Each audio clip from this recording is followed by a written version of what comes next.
Hi, my name Bread. I missed her birthday. She demanded her gift. My answer left her completely speechless. It was a Thursday. The city was still half asleep beneath a thick film of rain, the kind that doesn't fall but hovers, like indecision. I was in my office, the one overlooking the river, the one with glass that never fogs, when I realized the date. The realization arrived not as guilt, but as fact. A mild, passing observation, like noticing a burnout streetlight or an empty glass. I didn't panic. I didn't call. I simply closed my laptop, adjusted the cuff of my shirt, and sat in silence for several minutes, watching the fog shift between the buildings. When I came home, she was waiting. Our apartment smelled faintly of wine and roses, expensive, performative things. The kind she used to love. The kind I used to buy without question. She was sitting at the end of the dining table, in the dim half-light, her chin resting on one hand. The table was set for two. Candles had melted into uneven pillars of wax, small witnesses to a ritual I'd forgotten to attend. "Do you know what day it is?" she asked, without turning her head. Her voice was calm. Too calm. The kind that always meant danger. "Yes," I said. "Then?" I shrugged out of my coat, hung it neatly, took my time pouring myself a drink. I could feel her eyes following every movement, the deliberate slowness, the measured distance. "I know it's late," I said finally. "But happy birthday." She laughed once, sharp, humorless. "That's it." I sipped the scotch. "Would you prefer I lie?" Her hand tightened around the stem of her wine glass. "You forgot." "I didn't forget," I said. "I remembered this morning.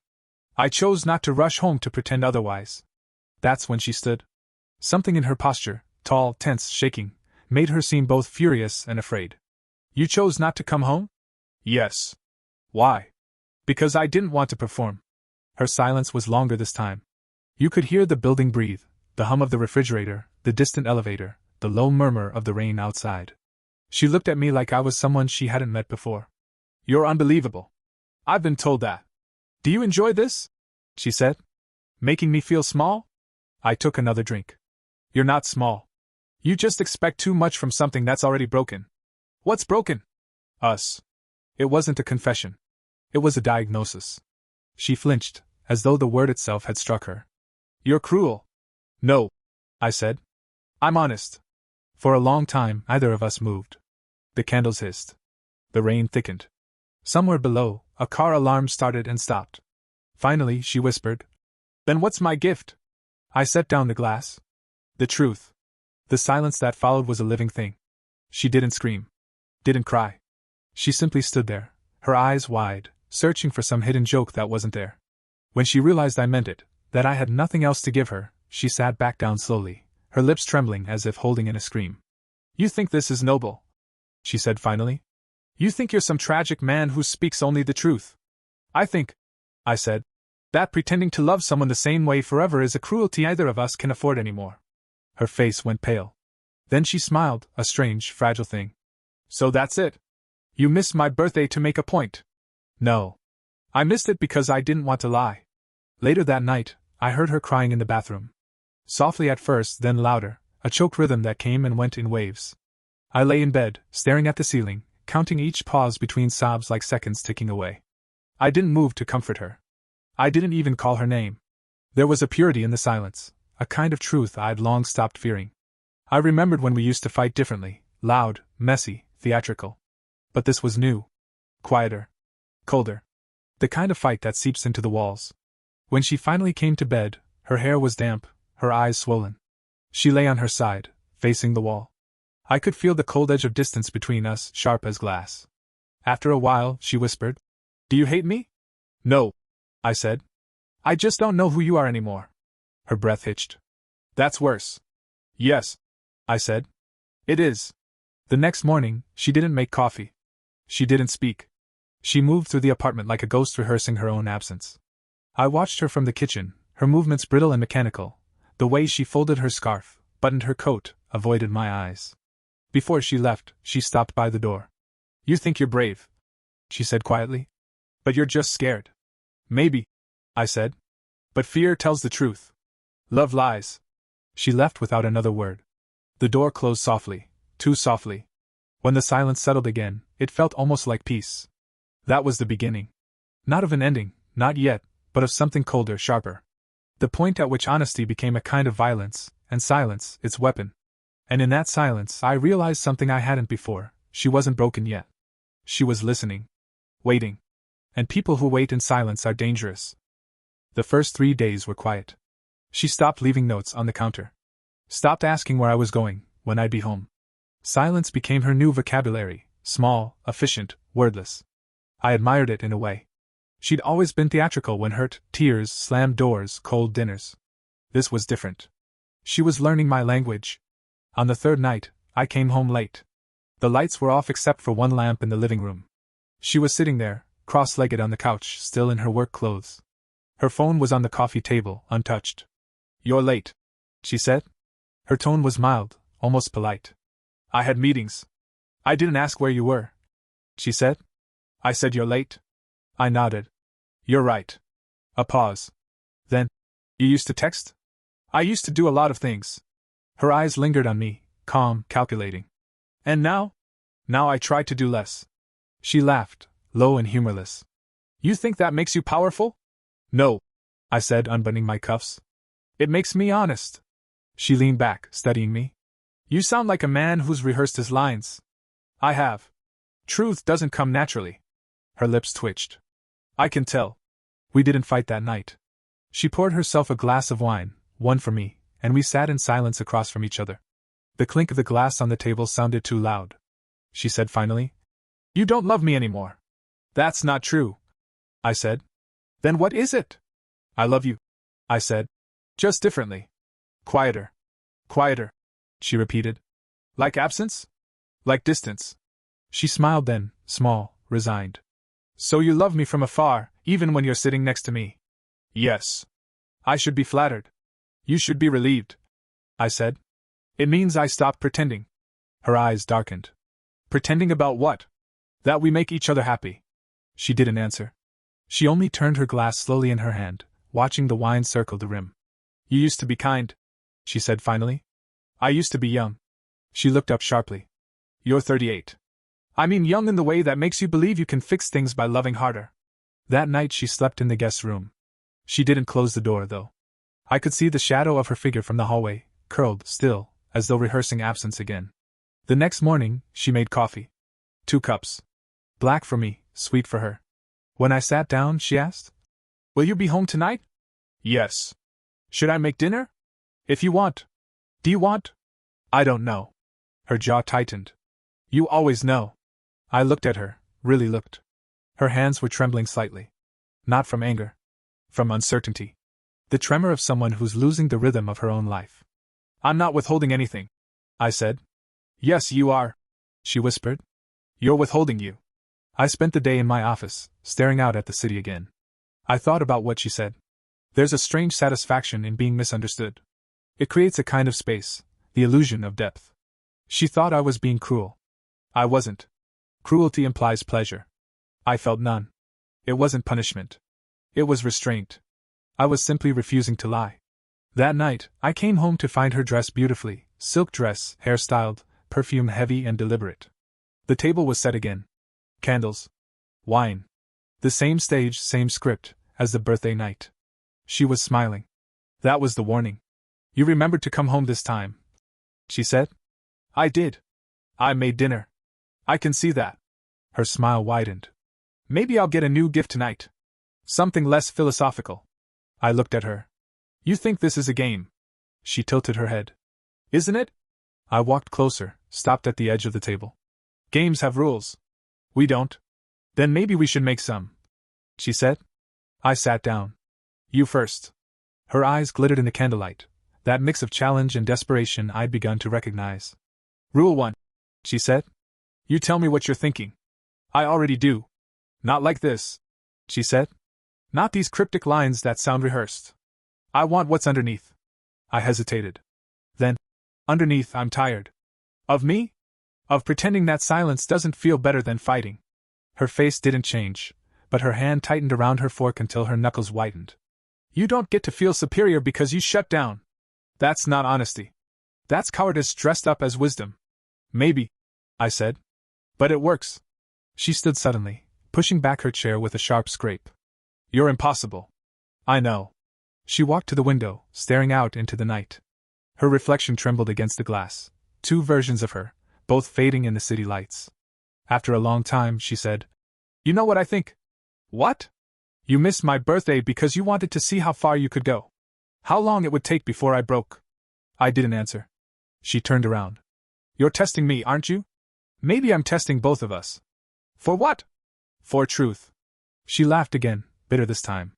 "Truth doesn't save anyone." "I'm not trying to save anyone." Her voice trembled now, just barely. "Then what are you doing?" "Ending the performance." That night, she didn't sleep in the guest room. She stayed beside me, silent, rigid. Her breathing was shallow, uneven. I lay awake listening to it, the slow, rhythmic sound of restraint. When she finally spoke, it was almost inaudible. "Do you ever think about what we used to be?" "Yes," I said. "And?" "We mistook noise for passion." She turned toward me then, her face faintly visible in the dark. "You used to touch me like you needed me." "I did," I said. "Until I realized I didn't." Her breath caught. She didn't move again.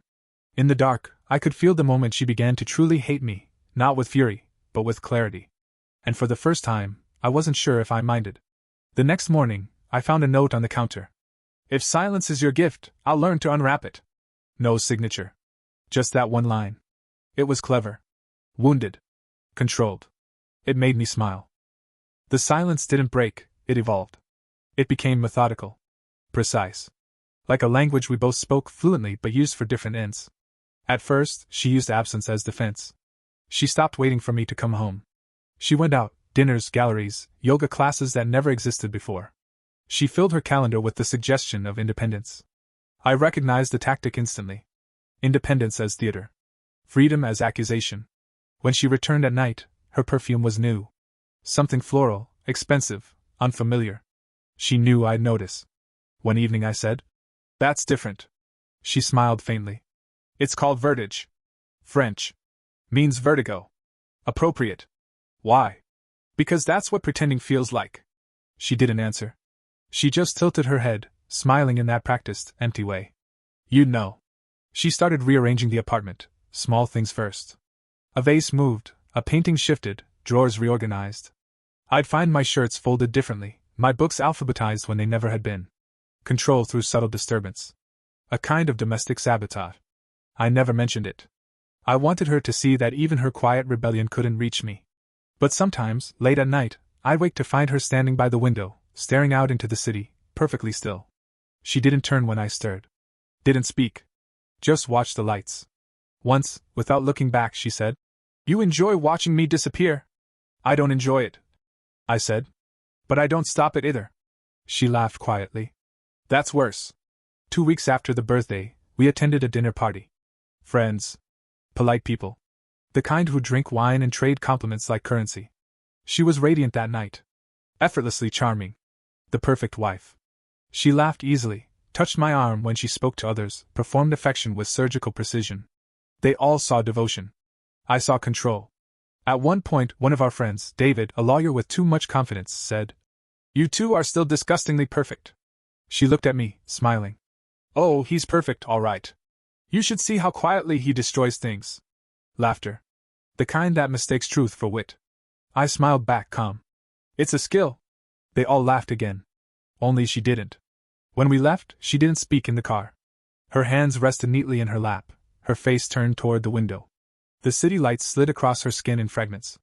Finally, she said, "You could have denied it." "I don't lie," I said. "Sometimes you should. Then it wouldn't be truth." She turned toward me. "You think truth makes you better. It doesn't. It just makes you lonely." I didn't answer. She wasn't wrong. That night, she didn't sleep beside me. Not in the guest room either. She stayed in the living room. I found her there at 3 a.m., wrapped in a blanket, staring at nothing. "You should come to bed," I said. "I'm fine here. It's cold." "Good." I hesitated. "You're punishing yourself now." She looked up at me, eyes glinting in the dim light. "You think I'm punishing myself? I'm punishing you." "How?" "By surviving." The next morning, she made breakfast, a quiet, perfect breakfast. Eggs, toast, coffee, all laid out precisely. When I sat down, she smiled. "You don't have to thank me. I wasn't going to." "Good," she said. "That would ruin it." I ate in silence. She watched me. Every bite, every movement. It was a kind of inspection. After a while, she said, "You don't look at me anymore. I'm looking at you now. Not like before. Before, I was still trying to understand you. And now? I think I do." Her voice softened. "Then tell me. Who am I?" I looked up. "Someone who needs to be needed." Her expression didn't change. "And you don't?" "No." She smiled faintly. "That's your lie." That night, I found the first note. Folded neatly under my pillow, written in her looping script. "If silence is truth, then noise must be love." No signature. No explanation. I left it there. 2 days later, another appeared, this time in my jacket pocket. "You can't control what you can't hear." It felt almost playful. The notes came every few days after that, in drawers, shoes, under coffee cups, tucked into the spine of books. Always brief, always precise. A conversation built out of fragments. Sometimes they were gentle. "I still dream of you." Sometimes cruel. "Even your honesty sounds rehearsed." And sometimes strangely intimate. "Do you miss who you were before you told me the truth?" I never responded. But I kept every note. One evening, I came home and found her waiting with an unopened bottle of wine. The notes had stopped 3 days earlier. The air felt heavy, expectant. "I was thinking," she said as I hung my coat. "About gifts." "Again?" "Yes. I think I owe you one." "That's unnecessary. Humor me." She poured the wine, 2 glasses. Sat across from me. Her hands were steady now, almost serene. "I've been reading your books again," she said. "The ones about power and influence. I thought you hated them." "I did. Now I think I understand them." She leaned forward. "You like control because it's predictable. You think people are puzzles you can solve if you remove emotion. But I think you forgot something." "What's that?" "People aren't puzzles," she said. "They're traps." I smiled faintly. "So which are you?" Her voice dropped to a whisper. "Both." She reached into her pocket, pulled out a folded slip of paper, and slid it across the table. "Another note?" I asked. "The last one," she said. I unfolded it. The handwriting was the same, but the words were colder. "If you don't need me, then don't react." When I looked up, she was watching me. Waiting. I said nothing. She smiled, slow and deliberate. "Good," she whispered. "You passed." She stood, took her wine, and walked toward the bedroom without looking back. I stayed at the table, the note between my fingers, the wine untouched. For the first time, I wasn't sure if I'd won anything at all. The next morning, she was gone before I woke. Her coffee cup sat on the counter, half full. Her perfume lingered faintly in the hallway. I walked through the apartment, everything in place, spotless, quiet. On her pillow, another note. "Control is only power until someone stops playing." I sat on the edge of the bed for a long time, reading the line again and again.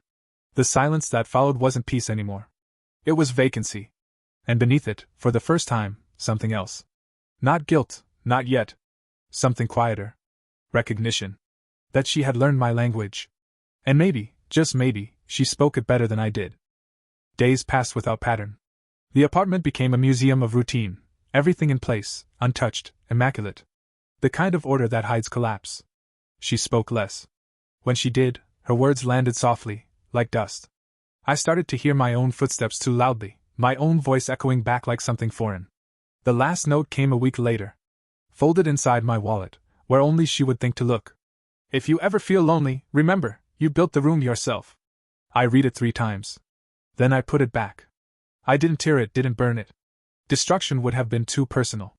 That night I came home early. The air smelled of rain again, the same fragile haze as the night I forgot her birthday. The lights were dim. The table was set. 2 plates. 1 glass of wine already poured. She was standing by the window, motionless. "You're home early," she said. "You stopped waiting," I replied. She smiled faintly. "Habit." Her reflection shimmered in the glass, half her, half the city behind her. She looked calm. Too calm. "I read your last note," I said. "I hoped you would. Was it supposed to hurt?" "No," she said. "It was supposed to finish." She turned to face me. Her expression was unreadable, not angry, not sad, just empty in the way clean rooms are empty. "You wanted truth," she said.